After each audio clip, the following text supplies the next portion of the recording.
पुरै त्रिशुली आमा लाइभ यो चाहिँ है गाइस यस्तो लाइभ छ। ओहो पुरा ड्याम फुटेर आयो यार, पुरा चाइनाको ड्याम फुटेर आएर रहेछ। आमामामामामा ल यहाँ हामीले अब ओहो यार यो पुरै ड्याम फुटेर आएको यो घर गयो यो। ल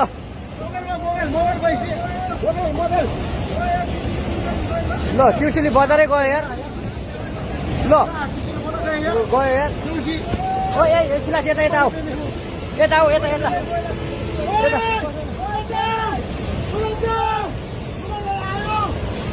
आमामामा यार बजारै गयो यार। यहाँ नबसौँ ल, अलि टाढा बसौँ टाढा। यो पुरै ल घरहरू जम्मै गयो ल।